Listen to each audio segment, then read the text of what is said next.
आज हम इस वीडियो में class 10 science chapter number 3 metals and non metals से question number 6 and question number 7 discuss करेंगे, जो कि हमें पेज नंबर 56 के ऊपर दे रखे हैं। एंड क्वेश्चन नंबर 8 डिस्कस करेंगे, जो कि हमें पेज नंबर 57 के ऊपर दे रखा है। Radhe Radhe everyone, this is Tanusha, welcome to the channel Kanha growth point. Start करते हैं क्वेश्चन नंबर 6, जो कि हमें पेज नंबर 56 के ऊपर दे रखा है। क्वेश्चन नंबर 6 हमें क्या बोला है, व्हाट आर एम्फोटेरिक ऑक्साइड्स। ठीक है, एम्फोटेरिक ऑक्साइड्स क्या होते हैं, give 2 examples of amphoteric oxides. हमें एम्फोटेरिक ऑक्साइड्स के 2 एग्जांपल देने हैं। ये क्वेश्चन जो है एग्जामिनेशन पॉइंट ऑफ व्यू से बहुत इंपॉर्टेंट क्वेश्चन है।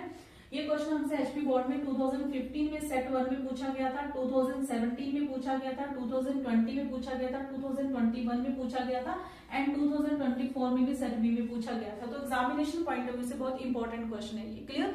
सो डिस्कस करते हैं कि एम्फोटेरिक ऑक्साइड्स क्या होते हैं। The metallic oxide those shows the properties of acids and alkalis are called amphoteric oxides. So amphoteric oxides क्या होते हैं, ये मेटालिक ऑक्साइड्स होते हैं। Clear? Those shows the properties of acids and alkalis, जो कि एसिड और एल्कीली दोनों की प्रॉपर्टी जो है वो शो करते हैं, उन्हें हम क्या बोलते हैं, एम्फोटेरिक ऑक्साइड्स बोलते हैं। एग्जांपल की बात करें, एल्यूमिनियम ऑक्साइड जो है वो एम्फोटेरिक ऑक्साइड का क्या है, एग्जांपल है। नेक्स्ट एग्जांपल है एम्फोटेरिक ऑक्साइड का जिंक ऑक्साइड। जिंक ऑक्साइड भी क्या है, एम्फोटेरिक ऑक्साइड का एग्जांपल है। जिंक ऑक्साइड का फॉर्मूला होता है ZnO एंड एल्यूमिनियम ऑक्साइड का फॉर्मूला होता है Al2O3। Clear? So this is question number 6। Start करते हैं क्वेश्चन नंबर 7। क्वेश्चन नंबर 7 हमें क्या बोला है, name 2 metals which displace hydrogen from dilute acids. ठीक है, हमें 2 मेटल्स के नाम बताने हैं जो डाइल्यूट एसिड में से क्या डिस्प्लेस कर दे, हाइड्रोजन को डिस्प्लेस कर दे। And 2 metals which will not, और 2 मेटल ऐसे बताने हैं जो ऐसा नहीं करेंगे, मीन्स की जो डाइल्यूट एसिड में से हाइड्रोजन को डिस्प्लेस नहीं करेंगे। क्लियर?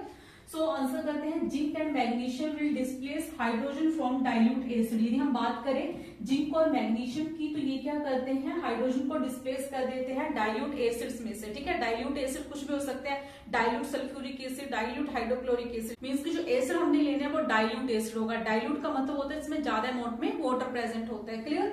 देन हमें बोला है कि 2 मेटल हमें ऐसे बता रहे हैं जो ऐसा नहीं करते हैं। तो हम बात करें कॉपर एंड सिल्वर की, तो copper and silver can not displace hydrogen from dilute acid. ठीक है, कॉपर एंड सिल्वर जो है वो हाइड्रोजन को डिस्प्लेस नहीं करते हैं डाइल्यूट एसिड्स में से। क्लियर? अब हम स्टार्ट करते हैं क्वेश्चन नंबर 8, जो कि हमें पेज नंबर 57 के ऊपर दे रखा है। क्वेश्चन नंबर 8 में हमें क्या बोला है, in the electrolytic refining a metal M। ठीक है, हम कोई मेटल M ले लेते हैं जिसकी हमने इलेक्ट्रोलाइटिक रिफाइनिंग करनी है। जब हमने चैप्टर स्टडी किया था, हमने डिटेल में स्टडी किया था कि इलेक्ट्रोलाइटिक रिफाइनिंग क्या होती है। क्लियर? देन हमें बोला है what would you take as the anode and the cathode. ठीक है, आप जब इलेक्ट्रोलाइटिक रिफाइनिंग करोगे तो आप कैथोड क्या लोगे और एनोड क्या लोगे। क्लियर?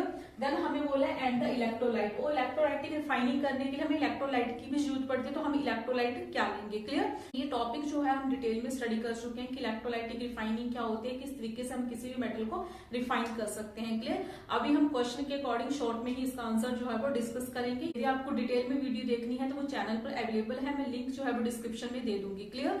सो आंसर जो है इसका, during electrolytic refining of metal, जब हम मेटल की इलेक्ट्रोलाइटिक रिफाइनिंग करते हैं, the impure metal is made as anode, तो जो हम इम्प्योर मेटल लेते हैं उसको हम एनोड लेंगे। Clear? And then a thin strip of pure metal M is made as cathode, और जो हम प्योर मेटल लेंगे, ठीक है, तो प्योर मेटल की थिन स्ट्रिप लेंगे जिसको हम क्या बोलेंगे, कैथोड बोलेंगे। Clear? The electrolyte used as a soluble salt of metal M to be refined. ठीक है, और जिस मेटल को हमने रिफाइन करना है उसी मेटल का ही हम इलेक्ट्रोलाइट लेंगे। ठीक है, सो इस तरीके से हम क्या करेंगे, इलेक्ट्रोलाइटिक रिफाइनिंग करेंगे। क्लियर? आई होप आपको question number 6 to question number 8 जो है वो अच्छे से क्लियर हो गए।